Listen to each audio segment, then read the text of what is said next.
আল্লাহ, ও মজলুমের আল্লাহ, ও মুসলমানের আল্লাহ, ও অসহায়ের আল্লাহ, ও তালেবুল ইলমের আল্লাহ, ও মিসকিনের আল্লাহ, ও সমস্ত নবীর আল্লাহ, ও কুল কায়নাতের আল্লাহ, আমরা মাজলুম, তোমার দিনকে বিজয় করে দাও।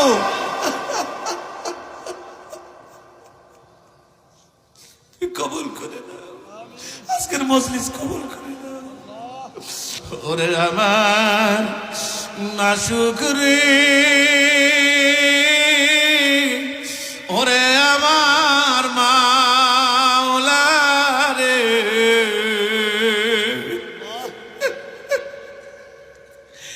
একা একা কেমনে থাকবো কবরে।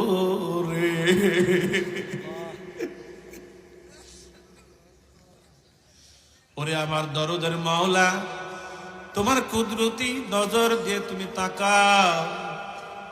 তোমার কত মাহবুব বান্দারা, শুরু দিয়ে মাহফিলটা কেন যেন এলোমেলো মনে হইতেছিল, আমার মনে হয় পুরাটা মাহফিল এখন কবুল হইয়া যাইতেছে। কেন তোমার বান্দাদের চোখ দিয়া বৃষ্টির মতো পানি গুলি টপ টপ টপ টপ করিয়া পড়ে। মাওলা, কার চোখ দিয়ে পানি ঝরে যদি জিজ্ঞাসা করি, ভাই তোমার কি ব্যথা, তুমি কান্দো কেন? অনেকেই বলবে হুজুর আপনি মার কথা বলছেন, আমার মা নাই। অনেকেই বলবে হুজুর আপনি বাবার কথা বলছেন, আমার বাবা নাই। অনেকেই বলবে হুজুর আমার কলিজার টুকরা সন্তান নাই।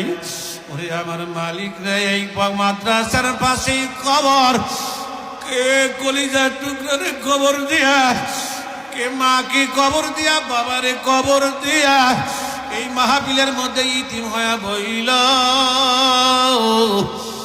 ওলারে এদের দোয়াকে তুমি ফেরত দিও না। ওবাদান চোখের পানি ছাড়িয়ে দেন বাবা, সকলেই চোখের পানি একটু ছাড়েন না বাবা। বলে হুজুর এত চোখের পানি ছাড়তে হবে কেন? বলে এমন একটা দিন আসবে যেই দিন তুমি লাশ হইয়া ঘরে পড়িয়া থাকবা, দরাদরি করে নিয়া খাটের নিচে শুয়াইয়া ফালাইবে, মাথার বালিশটাও কারিয়া নিয়ে যাইবে, নাকে কানে তুলা দিয়ে যেদিন শুয়াইয়া রাখবে, ছোট্ট ছোট্ট বেটারা বাবা বাবা বাবা বাবা বইলা ডাকবে। কেউ দৌড়াইয়া যাবে বাঁশ কাটার জন্য, কেউ যাইবে তালাই আনার জন্য, আবার কেউ যাইবে বরুর পাতা দিয়ে পানি গরম করার জন্য, কেউ ঘরের সামনে কালো